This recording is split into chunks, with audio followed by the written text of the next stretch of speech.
Hello दोस्तों, नमस्कार। LP सरकारी जॉब चैनल पर आपका हार्दिक स्वागत और अभिनंदन करता हूं। ये सेशन कक्षा 12 पाठ 2। ये सेशन कक्षा 12 का है, पाठ 2। दूसरा पाठ है यूपी बोर्ड परीक्षा 2024 की तैयारी कराई जा रही है। पाठ का नाम है राजा, किसान और नगर, आरंभिक राज्य और अर्थव्यवस्थाएं। बहुविकल्पीय प्रश्न। इस पाठ से जो आपके यूपी बोर्ड परीक्षा 2024 में बहुविकल्पीय प्रश्न आने वाले हैं, या इन बहुविकल्पीय प्रश्नों को लघु उत्तरीय, अति लघु उत्तरीय और दीर्घ उत्तरीय प्रश्नों में सेट करना है। तो ये बहुविकल्पीय प्रश्न एक तो हूबहू ऐसे आएंगे, दूसरे अति लघु में आप सेट कर सकते हैं, लघु में सेट कर सकते हैं और दीर्घ में। तो ये अगर आपका याद हो गया, आप इन बहुविकल्पीय प्रश्नों की तैयारी कर लिए, तो हम जब अति लघु या लघु या दीर्घ की तैयारी कराएंगे तो इससे उसमें आपको सपोर्ट मिलेगा। तो चलिए पहले बहुविकल्पीय प्रश्नों को, जितने पाठ हैं आपकी पाठ्य पुस्तक में, पहले सभी पाठों का बहुविकल्पीय प्रश्नों का श्रृंखला आपके पास जाएगी। उसके बाद में अति लघु और लघु प्रश्नों की श्रृंखला जाएगी, बाद में दीर्घ उत्तरीय प्रश्नों की श्रृंखला जाएगी।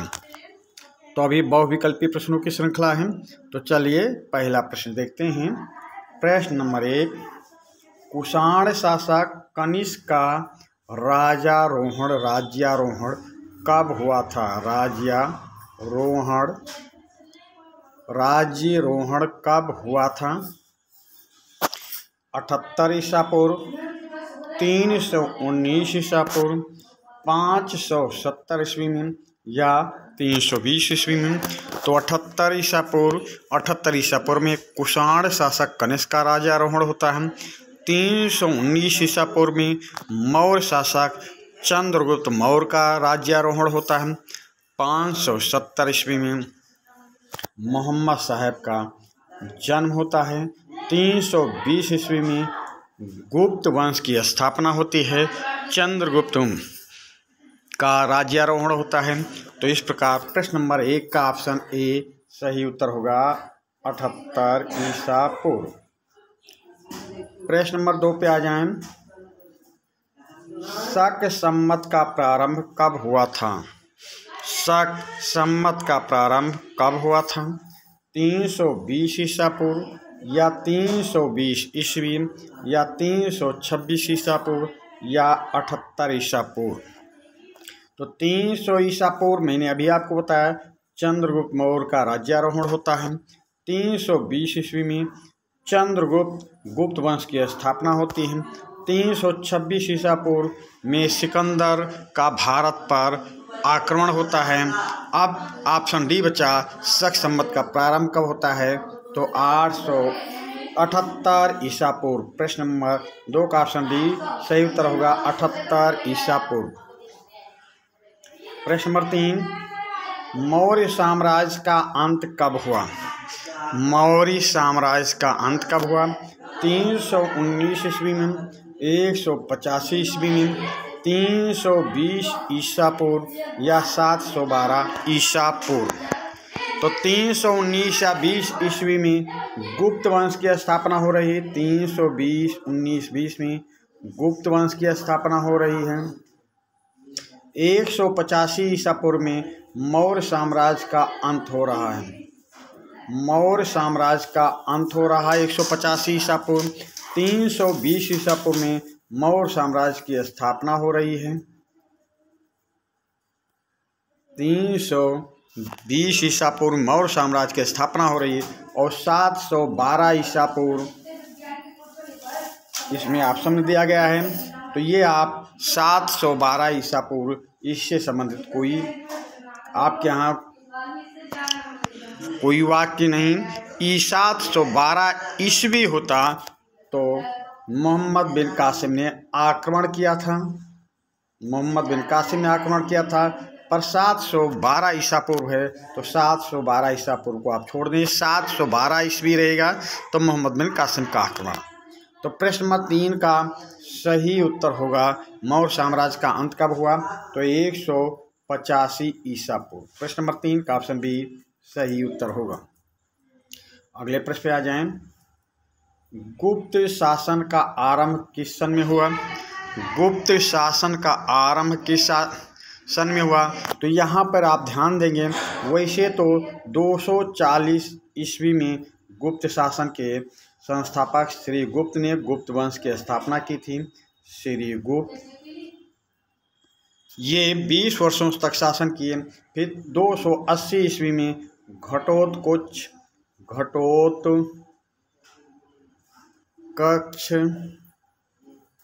शासक बनता है।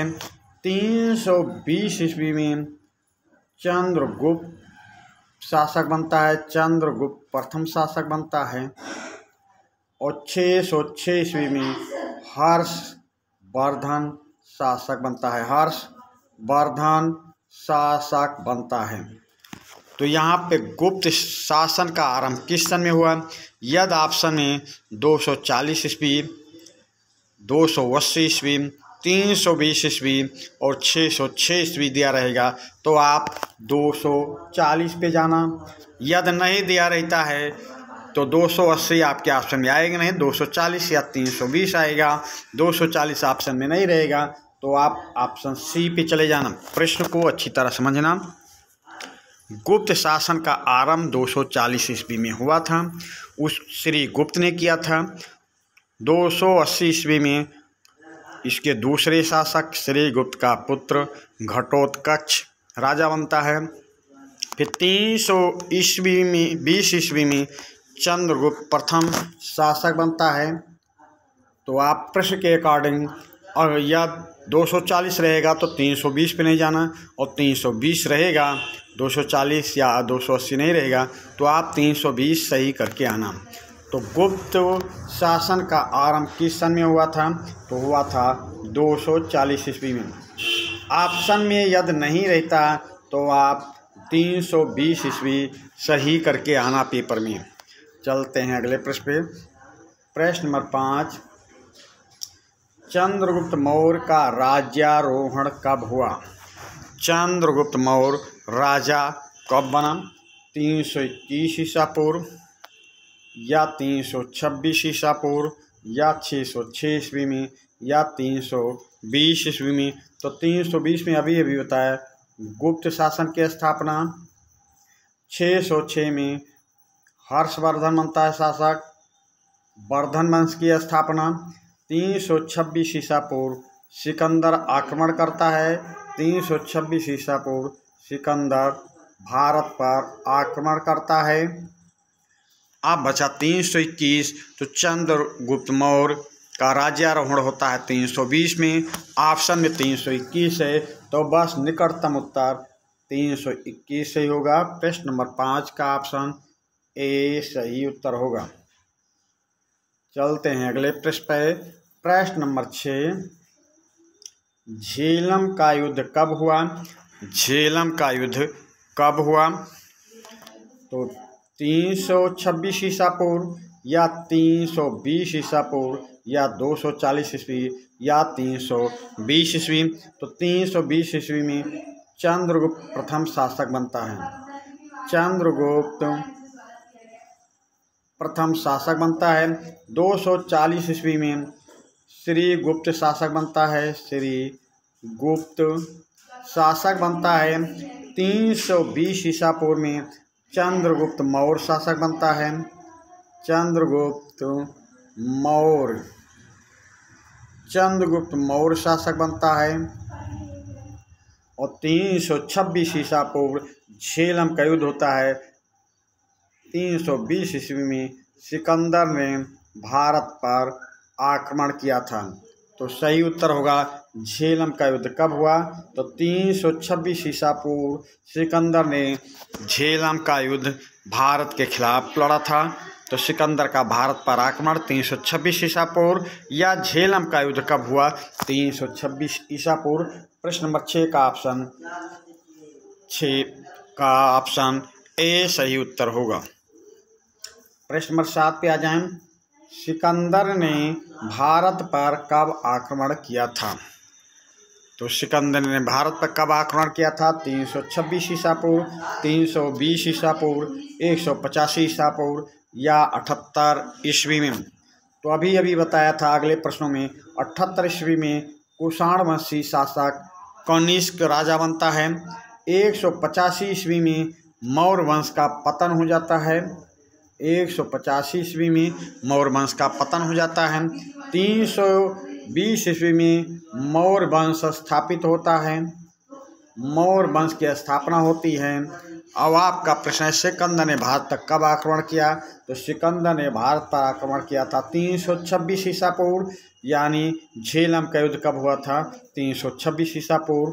प्रश्न नंबर 7 का ऑप्शन ए सही उत्तर होगा। यहाँ पे नंबरिंग में मिस्टेक है भाई। चलिए फिर से 6 नंबर आ गया है, पर प्रश्न अलग है। हड़प्पा सभ्यता की पश्चात भारतीय महाद्वीप पर किस प्रकार परिवर्तन हुए? हड़प्पा सभ्यता की पश्चात भारतीय महाद्वीप पर किस प्रकार परिवर्तन हुए? आरंभिक राज्यों का उदय हुआ, या नगरों का उद्भव हुआ, या वर्गों का उद्भव हुआ, या उपरोक्त सभी? प्रश्न नंबर 6। हड़प्पा सभ्यता के पश्चात भारतीय महाद्वीप पर किस प्रकार परिवर्तन हुए?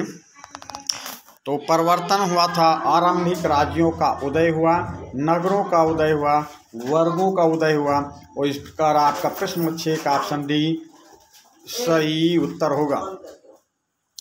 अगले प्रश्न पे आ जाएं। प्रश्न नंबर 7। भारतीय उपमहाद्वीप में लोहे की खोज कब हुई? भारतीय उपमहाद्वीप में लोहे की खोज कब हुई? 6वीं शताब्दी ईसा पूर्व, या 7वीं शताब्दी ईसा पूर्व, या 8वीं शताब्दी ईसा पूर्व, या 9वीं शताब्दी ईसा पूर्व? प्रश्न नंबर 7। भारतीय उपमहाद्वीप में लोहे की खोज कब हुई? तो भारतीय उपमहाद्वीप में लोहे की खोज हुई है 6वीं शताब्दी ईसा पूर्व। प्रश्न नंबर 7 का ऑप्शन ए सही उत्तर होगा। अगले प्रश्न पे आ जाएं। मगध का संबंध किन राज्यों से था? किन राजाओं से थे? किन राजाओं से था? मगध का संबंध किन राजाओं से था? प्रश्न नंबर 8। मगध का संबंध किन राजाओं से था? तो बिंबिसार से था, या अजातशत्रु से था, या महापद्मानंद से था, या इन सभी राजाओं से था? तो प्रश्न नंबर 8। मगध का संबंध किन राजाओं से था? तो मगध का संबंध इन सभी राजाओं से था, यानी प्रश्न नंबर 8 का ऑप्शन ए डी ये सभी सही उत्तर होगा। अगले प्रश्न पे आ जाएं। अर्थशास्त्र का लेखक कौन था? मेगास्थनीज, बाणभट्ट, कौटिल्य या कालिदास? अर्थशास्त्र का लेखक कौन था? तो अर्थशास्त्र के लेखक थे मेगास्थनीज। ये अर्थशास्त्र के लेखक थे कौटिल्य भाई, कौटिल्य। मेगास्थनीज की पुस्तक है इंडिका। मेगास्थनीज की पुस्तक है इंडिका। बाणभट्ट की पुस्तक है हर्षचरित। बाणभट्ट की पुस्तक है हर्षचरित। अर्थशास्त्र के लेखक हैं कौटिल्य, या कौटिल्य पुस्तक का नाम है अर्थशास्त्र।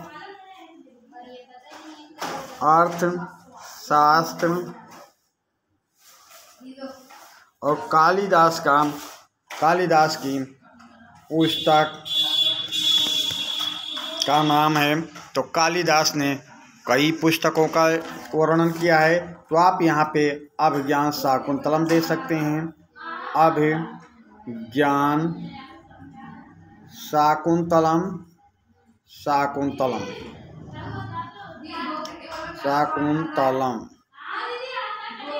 समझिए। तो यहाँ पे अर्थशास्त्र का लेखक पूछा गया है, तो अर्थशास्त्र के लेखक हैं कौटिल्य। प्रश्न नंबर 9 का ऑप्शन सी सही उत्तर होगा। प्रश्न नंबर 10 पे आ जाएं। इंडिका के लेखक कौन थे? अभी अभी ऊपर हमने बताया था इंडिका के लेखक कौन थे। तो इंडिका के लेखक मेगास्थनीज थे। यहाँ पे ज़्यादा समय नहीं गंवाना है। इंडिका के लेखक मेगास्थनीज। प्रश्न नंबर 10 का ऑप्शन भी सही उत्तर होगा। प्रश्न नंबर 11 पे आ जाएं। निम्नलिखित में से कौन सा यूनानी दूत सेल्यूकस द्वारा चंद्रगुप्त मौर्य के दरबार में भेजा गया था? प्रश्न नंबर 11। निम्नलिखित में से कौन सा यूनानी दूत सेल्यूकस द्वारा चंद्रगुप्त मौर्य के दरबार में भेजा गया था? तो डायोडोरस भेजा गया था, या मेगास्थनीज भेजा गया था, या डायमेकस भेजा गया था, या एंटीगोनस भेजा गया था? तो यूनानी राजदूत सेल्यूकस द्वारा चंद्रगुप्त मौर्य के दरबार में भेजा गया था, उस राजदूत का नाम है मेगास्थनीज। प्रश्न नंबर 11 का ऑप्शन भी सही उत्तर होगा। प्रश्न नंबर 12 पे आ जाएं। मौर्य प्रशासन में उच्च अधिकारियों को क्या कहा जाता था? मौर्य प्रशासन में उच्च अधिकारियों को क्या कहा जाता था? सार्थ कहा जाता था, तीर्थ कहा जाता था, कुरु कहा जाता था, या मित्र कहा जाता था? प्रश्न नंबर 12। मौर्य प्रशासन में उच्च अधिकारियों को क्या कहा जाता था? तो मौर्य प्रशासन में उच्च अधिकारियों को तीर्थ कहा जाता था। प्रश्न नंबर 12 का ऑप्शन भी सही उत्तर होगा। प्रश्न नंबर 13 पे आ जाएं। प्राचीन व्यापारिक नगरों में उत्पादकों व व्यापारियों के संघ भी होते थे, इन्हें क्या कहते थे? प्रश्न नंबर 13। प्राचीन व्यापारिक नगरों में उत्पादकों एवं व्यापारियों के संघ होते थे, व्यापारियों के संघ भी होते थे, इन्हें क्या कहा जाता था? श्रमिक कहा जाता था, श्रेणी कहा जाता था, गृहपत्र कहा जाता था, या धर्म महामात्र कहा जाता था? प्रश्न नंबर 13। प्राचीन व्यापारिक नगरों में उत्पादकों व व्यापारियों के संघ भी होते थे, इन्हें क्या कहा जाता था? तो इन्हें श्रेणी कहा जाता था भाई, श्रेणी। प्रश्न नंबर 13 का ऑप्शन भी सही उत्तर होगा। व्यापारियों के संघ को श्रेणी कहा जाता था। अगले प्रश्न पे आ जाएं। प्रश्न नंबर 14।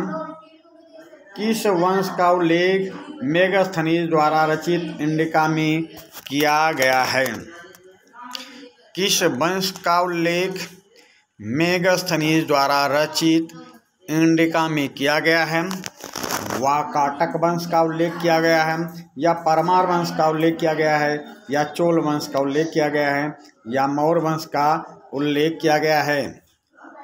तो मेगास्थनीज द्वारा रचित इंडिका में मौर्य वंश का उल्लेख किया गया है। प्रश्न नंबर 14 का ऑप्शन डी सही उत्तर होगा। अगले प्रश्न पे आ जाएं। प्रश्न नंबर 15। कौन सी लिपि आधुनिक भारतीय भाषाओं में प्रयुक्त लगभग सभी लिपियों की मूल लिपि है? प्रश्न नंबर 15। कौन सी लिपि आधुनिक भारतीय भाषाओं में प्रयुक्त लगभग सभी लिपियों की मूल लिपि है? तो देवनागरी है, या खरोष्ठी है, या प्राकृत है, या ब्राह्मी है? तो ब्राह्मी लिपि ही वो लिपि है। ब्राह्मी लिपि भारतीय भाषाओं में प्रयुक्त लगभग सभी लिपियों की मूल लिपि है। प्रश्न नंबर 15 का ऑप्शन डी सही उत्तर होगा। प्रश्न नंबर 16 पे आ जाएं। कितने राज्यों का उल्लेख बौद्ध एवं जैन धर्म के आरंभिक ग्रंथों में महाजनपद नाम से है? प्रश्न नंबर 16। कितने राज्यों का उल्लेख बौद्ध एवं जैन धर्म के आरंभिक ग्रंथों में महाजनपद नाम से है? तो 16 राज्यों का उल्लेख है, या 20 राज्यों का या 22 राज्यों का या 12 राज्यों का। तो जैन ग्रंथ भगवती सूत्र और बौद्ध ग्रंथ अष्टांगिक मार्ग में 16 महाजनपदों का वर्णन मिलता है। तो प्रश्न नंबर 16 का ऑप्शन ए 16 महाजनपद सही उत्तर होगा। प्रश्न नंबर 17 पे आ जाएं। किसका प्रचलन 6ठी शताब्दी ईसा पूर्व से प्रारंभ हो गया था? किसका प्रारंभ 6ठी शताब्दी ईसा पूर्व से प्रारंभ हो गया था? सोने का, आहत सिक्कों का, लोहे का या मृद भांड का? प्रश्न नंबर किसका प्रचलन 6ठी शताब्दी ईसा पूर्व से प्रारंभ हो गया था? तो 6ठी शताब्दी ईसा पूर्व से प्रारंभ हो गया था आहत सिक्कों का। प्रश्न नंबर 17 का ऑप्शन बी सही उत्तर होगा। प्रश्न नंबर 18 पे आ जाएं। मगध की आरंभिक राजधानी का नाम क्या था? मगध की आरंभिक राजधानी का नाम क्या था? तो पाटलिपुत्र था या राजगीर था या वैशाली था या गृहब्रज था? मगध की आरंभिक राजधानी का नाम क्या था? तो मगध की आरंभिक राजधानी का नाम था राजगीर। प्रश्न नंबर 18 का ऑप्शन बी सही उत्तर होगा। प्रश्न नंबर 19 पे आ जाएं। प्रयाग प्रशस्ति में किस गुप्त शासक को कुबेर, वरुण, इंद्र व यम के समान बताया गया है? प्रश्न नंबर 19। प्रयाग प्रशस्ति में किस गुप्त शासक को कुबेर, वरुण, इंद्र व यम के समान बताया गया है? तो चंद्रगुप्त, विक्रमादित्य को या स्कंदगुप्त को या समुद्रगुप्त को या हरिसेन को? तो प्रयाग प्रशस्ति में समुद्रगुप्त को कुबेर, वरुण, इंद्र व यम के समान बताया गया है। प्रश्न नंबर 19 का ऑप्शन सी सही उत्तर होगा। प्रश्न नंबर 20 पे आ जाएं। किस धातु के सिक्के पंजाब एवं हरियाणा से योधे गणराज्यों में प्राप्त हुए हैं? प्रश्न नंबर 20। किस धातु के सिक्के पंजाब एवं हरियाणा से योधे गणराज्यों में प्राप्त हुए हैं? तो लोहा का या शीशा का या तांबा का या चांदी का? तो प्रश्न नंबर 20 का सही उत्तर होगा ऑप्शन सी तांबा का। प्रश्न नंबर 20 का ऑप्शन सी सही उत्तर होगा। प्रश्न नंबर 21 पे आ जाएं। अभिलेखों में प्रियदर्शी कहकर किस मौर्य सम्राट को संबोधित किया गया है? अभिलेखों में अभिलेखों में प्रियदर्शी कहकर किस मौर्य सम्राट को संबोधित किया गया है? तो बिंदुसार को, दशरथ को, अशोक को या चंद्रगुप्त मौर्य को? तो अभिलेखों में प्रियदर्शी किस मौर्य सम्राट को संबोधित किया गया है? तो ये सम्राट अशोक का प्रियदर्शी के रूप में संबोधित किया गया है। प्रश्न नंबर 21 का ऑप्शन सी सही उत्तर होगा। प्रश्न नंबर 22। किस वंश के शासकों के निर्मित मूर्तियों में उनके नाम के आगे देवपुत्र की उपाधि उत्कीर्ण की गई है? प्रश्न नंबर 22। किस वंश के शासकों के निर्मित मूर्तियों में उनके नाम के आगे देवपुत्र की उपाधि उत्कीर्ण की गई थी? तो कुषाण वंश के शासकों के नाम के सामने या चोल वंश के शासकों के नाम के सामने या गुप्त वंश के शासकों के सामने या चेर वंश के शासकों के नाम के सामने? तो किस वंश के शासकों के निर्मित मूर्तियों में उनके नाम के आगे देवपुत्र की उपाधि उत्कीर्ण की गई हैं? तो वो हैं कुषाण वंश के शासकों को देवपुत्र कहा गया है। प्रश्न नंबर 22 का ऑप्शन ए सही उत्तर होगा।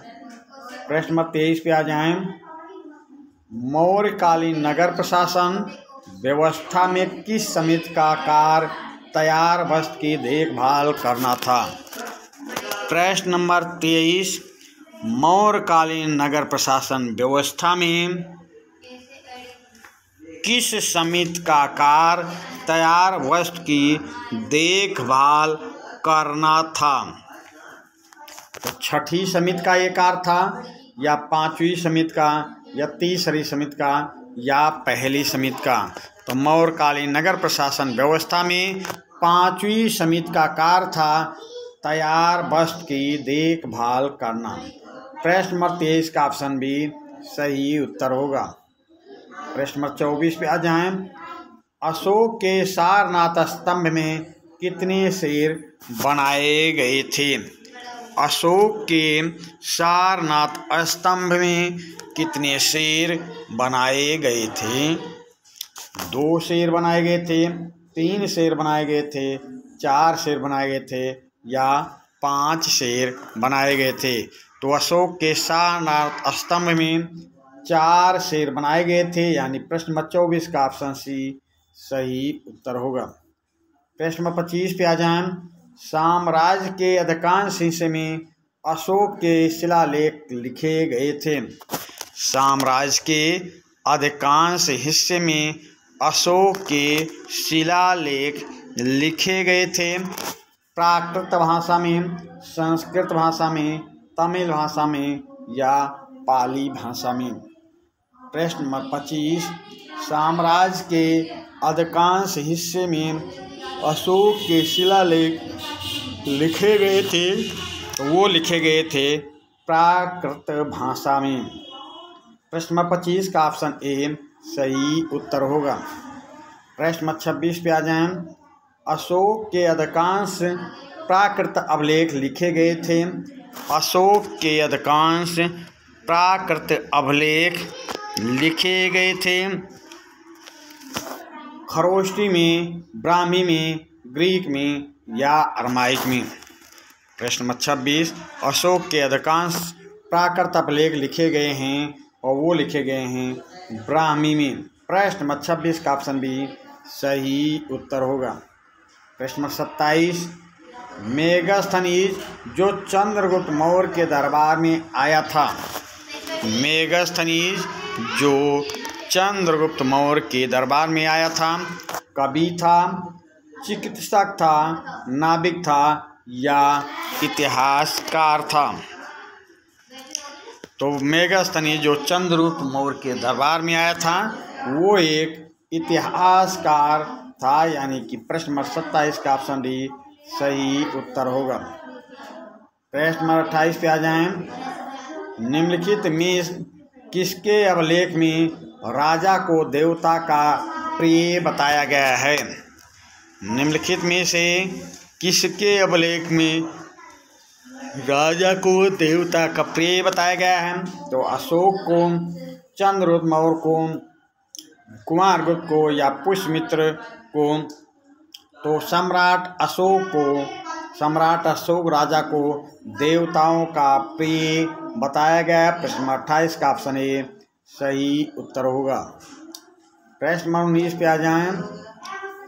प्रयाग प्रशस्ति की रचना किसने की थी? प्रयाग प्रशस्ति की रचना किसने की थी? हरिसेन ने, बाणभट्ट ने, भारवी ने, कालिदास ने? प्रयाग प्रशस्ति की रचना किसने की? तो प्रयाग प्रशस्ति की रचना करने वाले विद्वान का नाम हरिसेन था। हरिसेन ने प्रयाग प्रशस्ति की रचना की थी। प्रश्न नंबर 29 का ऑप्शन ए सही उत्तर होगा। प्रश्न नंबर 23, हर्षचरित की रचना किसने की थी? हर्षचरित की रचना किसने की? कालिदास ने, या मेरतुंग ने, या कल्हड़ ने, या बाणभट्ट ने? तो हर्षचरित की रचना की थी बाणभट्ट ने। प्रश्न नंबर 30 का ऑप्शन डी सही उत्तर होगा। प्रश्न नंबर 31, दक्षिण भारत के तमिलकम क्षेत्र में कौन शामिल नहीं था?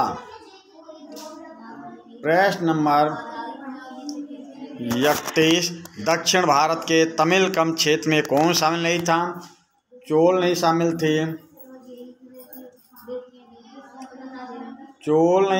थे, या चेर नहीं शामिल थे, या प्रतिहार नहीं शामिल थे, या पांड्य नहीं शामिल थे। दक्षिण भारत के तमिलकम क्षेत्र में कौन शामिल नहीं था? तो चोल शामिल थे, चेर शामिल थे, प्रतिहार शामिल थे, पांड्य शामिल थे, पर प्रतिहार शामिल नहीं थे। चोल शामिल थे, चेर शामिल थे, 5 शामिल थे, पर प्रतिहारों ने दक्षिण भारत के तमिलकम क्षेत्र में प्रतिहारों को शामिल नहीं किया गया, ये शामिल नहीं थे। प्रश्न नंबर 31 का ऑप्शन सी सही उत्तर होगा। प्रश्न नंबर 32, चोल, चेर और पांड्य जैसे राज्यों का उदय किस क्षेत्र में हुआ था? प्रश्न नंबर 32, चोल, चेर और पांड्य जैसे राज्यों का उदय किस क्षेत्र में हुआ था? तो कलिंग में हुआ था, या तक्षशिला में हुआ था, या तमिलकम में हुआ था, या कौशाम्बी में हुआ था। प्रश्न नंबर 32 का ऑप्शन डी सी सही उत्तर होगा। चोल, चेर, पांड्य जैसे राज्यों का उदय तमिलकम यानी तमिलनाडु में हुआ था। प्रश्न नंबर 32 का ऑप्शन सी सही उत्तर होगा। प्रश्न नंबर 33 पे आ जाएं। चंद्रगुप्त मौर्य ने किस वंश के शासक को परास्त करके मौर्य वंश की स्थापना की? प्रश्न नंबर 33, चंद्रगुप्त मौर्य ने किस वंश के शासक को परास्त करके मौर्य वंश की स्थापना की? तो शुंग वंश के शासक को परास्त करके, या कुषाण वंश के शासक को परास्त करके, या नंद वंश के शासक को परास्त करके, या सातवाहन वंश के शासक को प्राप्त करके। तो चंद्रगुप्त मौर्य ने किस वंश के शासक को परास्त करके मौर्य सम्राट की स्थापना की? तो वो उत्तर होगा नंद वंश। ऑप्शन सी सही उत्तर होगा। प्रश्न नंबर 33 का ऑप्शन सी सही उत्तर होगा। अगले प्रश्न पे आ जाएं। प्रश्न नंबर 34, चंद्रगुप्त मौर्य ने किस शासक को परास्त करके मौर्य वंश की स्थापना की थी? प्रश्न नंबर 34, चंद्रगुप्त मौर्य ने किस शासक को परास्त करके मौर्य वंश की स्थापना की थी?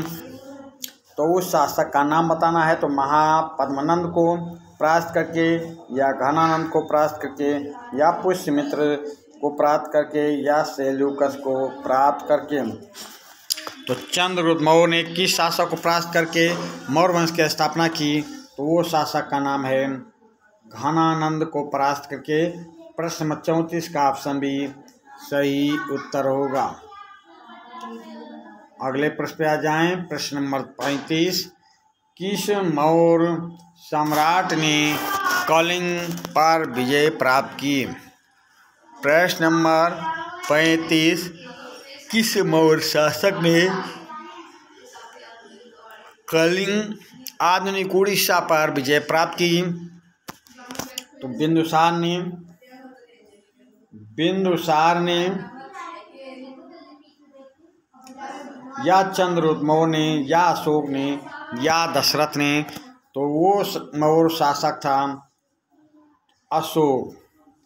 अशोक मौर्य शासक ने कलिंग युद्ध आधुनिक उड़ीसा पर विजय प्राप्त की,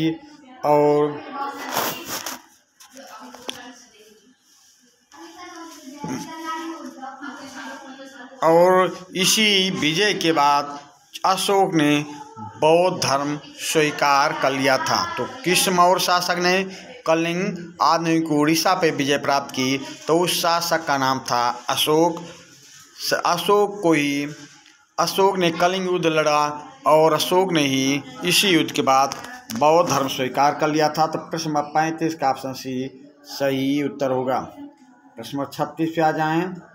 चंद्रगुप्त मौर्य के गुरु का क्या नाम था? चंद्रगुप्त मौर्य के गुरु का क्या नाम था?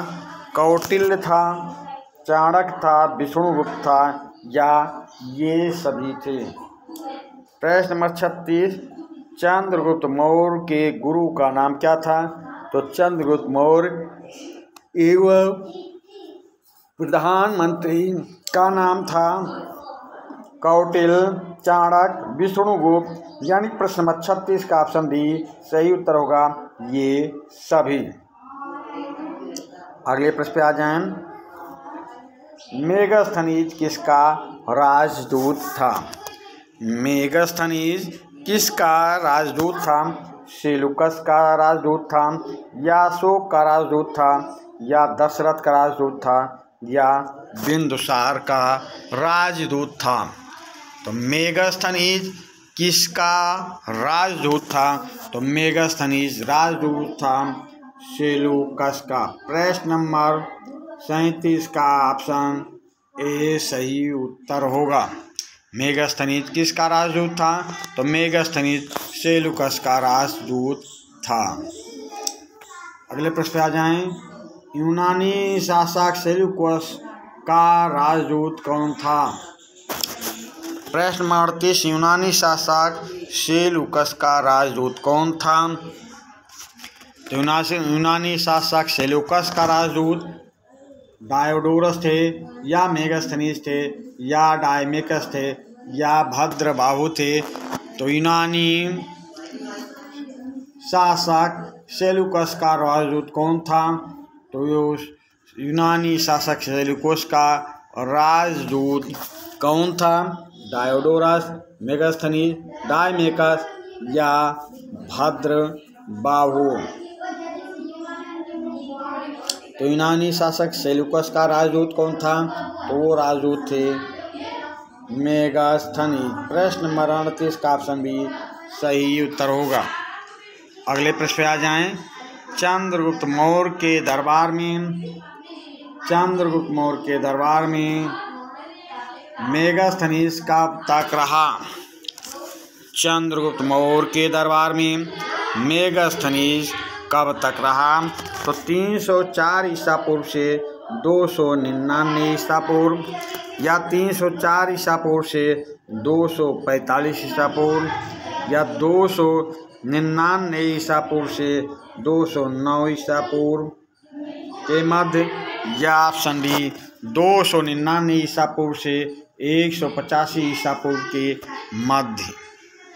तो प्रश्न नंबर 39, चंद्रगुप्त मौर्य के दरबार में मेगास्थनीज कब तक रहा?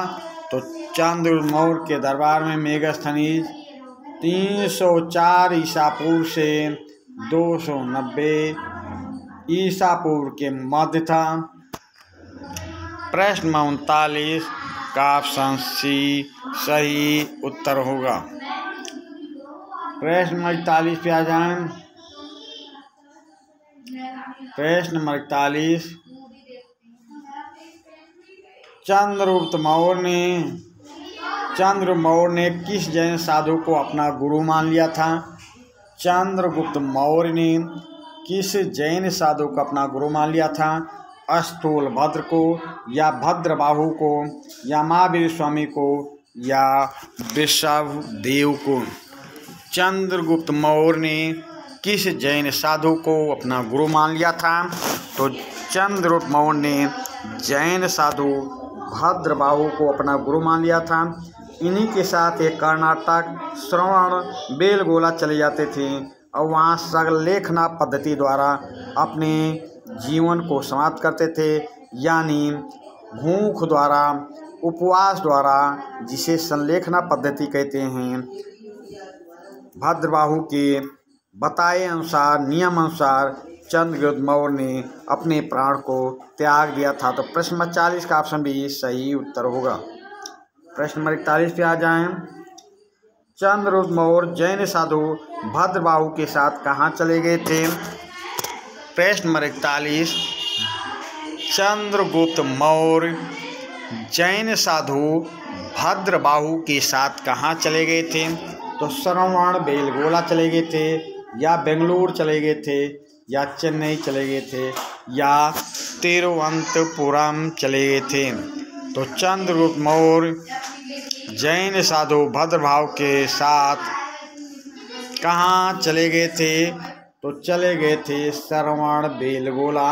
प्रश्न नंबर 41 का ऑप्शन ए सही उत्तर होगा।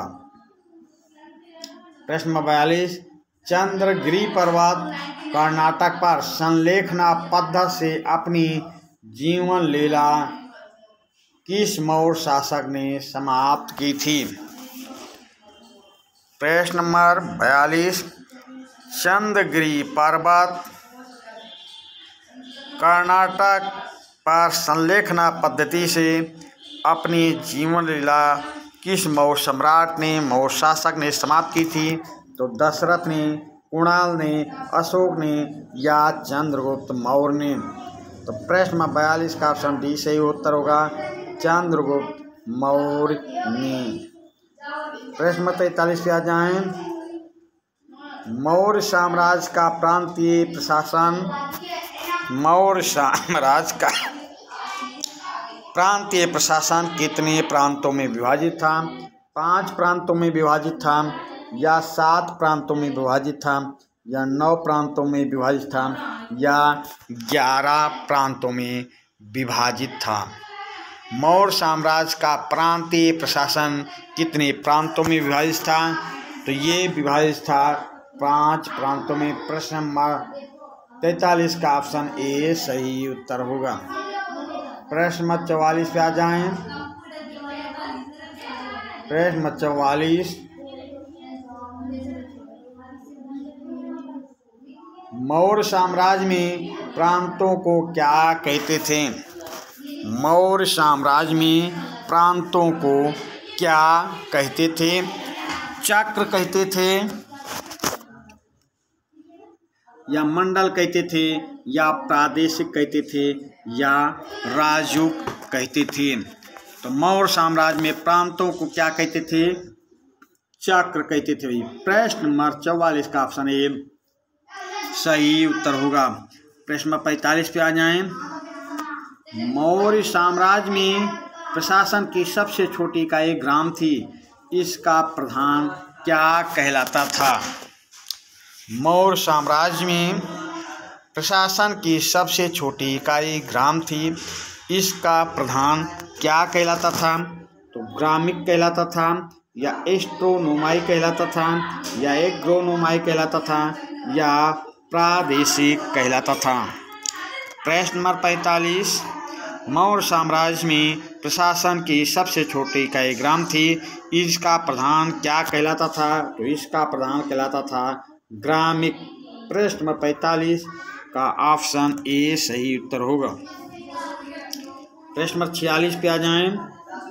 मौर्य साम्राज्य में कुल कितनी समितियां होती थीं? मौर्य साम्राज्य में कुल कितनी समितियां होती थीं? प्रश्न नंबर 46, मौर्य साम्राज्य में कुल कितनी समितियां? तो 5 समितियां होती थी, 6 समितियां होती थी, 7 समितियां होती थी, या 8 समितियां होती थी? प्रश्न नंबर 46, मौर्य साम्राज्य में कुल कितनी समितियां होती थी? तो मौर्य साम्राज्य में कुल 6 समितियां होती थी। प्रश्न नंबर 46 का ऑप्शन भी सही उत्तर होगा। प्रश्न नंबर 47 पे आ जाएं। मौर्य साम्राज्य में नौसेना की चर्चा किस यात्री ने की थी? मौर्य साम्राज्य में नौसेना की चर्चा किस यात्री ने की थी? तो मौर्य साम्राज्य में नौसेना की चर्चा प्लिनी ने की, या मेगास्थनीज ने की, या जस्टिन ने की, या प्लूटार्क ने की? तो मौर्य साम्राज्य में नौसेना की चर्चा करने वाला इतिहासकार पर्यटक मेगास्थनीज था। प्रश्न नंबर 47 का ऑप्शन बी सही उत्तर होगा। प्रश्न नंबर 48, किस यूनानी लेखक ने लिखा चंद्रगुप्त ने 6 लाख की सेना लेकर संपूर्ण भारत को रौंद डाला था। प्रश्न नंबर 48, किस यूनानी लेखक ने लिखा है चंद्रगुप्त ने 6 लाख की सेना लेकर संपूर्ण भारत को रौंद डाला था? तो मेगास्थनीज ने ऐसा लिखा है, या प्लिनी ने ऐसा लिखा, या प्लूटार्क ने ऐसा लिखा, या जस्टिन ने ऐसा लिखा? तो चंद्रगुप्त मौर्य ने 6 लाख की सेना लेकर संपूर्ण भारत को रौंद डाला था, ऐसा कहने वाले थे प्लूटार्क। यानी प्रश्न नंबर 48 का ऑप्शन सी सही उत्तर होगा। प्रश्न 49, मौर्य साम्राज्य में गुप्तचरों को क्या कहा जाता था? मौर्य साम्राज्य में गुप्तचरों को क्या कहा जाता था? गूढ़ पुरुष कहा जाता था, या सर्प महामात्र कहा जाता था, या संस्था कही जाती थी, या संचरा कहा जाता था? मौर्य साम्राज्य में गुप्तचरों को क्या कहा जाता था? तो मौर्य साम्राज्य में गुप्तचरों को गूढ़ पुरुष कहा जाता था। प्रश्न नंबर 49 का ऑप्शन ए सही उत्तर होगा। अगले प्रश्न पे आ जाएं। प्रश्न नंबर 50, सांची और सारनाथ लघु स्तंभ लेख में संघ में फूट डालने वाले के विरुद्ध आदेश जारी किया गया था। यह कहाँ के महामंत्रों को जारी किया गया था? सांची और सारनाथ लघु स्तंभ लेख में संघ में फूट डालने वाले के विरुद्ध आदेश जारी किया गया था। ये कहाँ के महामंत्रों को जारी किया गया था? कौशाम्बी के, पाटलिपुत्र के, अवंतीगिरि के, या ऑप्शन ए और बी सही है? तो प्रश्न नंबर 50, सांची और सारनाथ लघु स्तंभ लेख में संघ में फूट डालने वाले के विरुद्ध आदेश जारी किया गया था। ये आदेश कहाँ के महामंत्रों को जारी किया गया था? ऑप्शन डी सही होगा। ए और बी के महामंत्रों को, यानी कौशाम्बी और पाटलिपुत्र के महामंत्रों को जारी किया गया था। तो प्रश्न नंबर 50 का ऑप्शन डी सही उत्तर होगा। तो ये कक्षा 12 का इतिहास का बहुविकल्पी प्रश्नों की श्रृंखला चल रही है, जो 2024 के वार्षिक पेपर में और अर्धवार्षिक पेपर में आने वाले प्रश्न थे। इन बहुविकल्पी प्रश्नों के द्वारा आप अच्छे नंबर को प्राप्त कर सकते हैं। इन बहुविकल्पी प्रश्नों के द्वारा लघु उत्तरीय, अति लघु उत्तरीय एवं दीर्घ उत्तरीय प्रश्नों को भी हल कर सकते हैं। तो सेशन को कम से कम 2, 3, 4 बार देखें। ये बहुविकल्पी प्रश्न आपकी जुबान पर रट जाना चाहिए, ताकि आप अति लघु, लघु और दीर्घ उत्तरीय प्रश्नों को अच्छी तरह से हल कर सकें। पेपर में नींद ना आवे, बल्कि आप पेपर अच्छी तरह से करें और आपके नंबर अच्छे आवें। तो चलिए, बहुविकल्पी प्रश्नों की श्रृंखला, दूसरे पाठ की श्रृंखला यहीं पर समाप्त हुई। अब तीसरे पाठ के बहुविकल्पी प्रश्नों के साथ हम अगले सेशन मिलेंगे। धन्यवाद।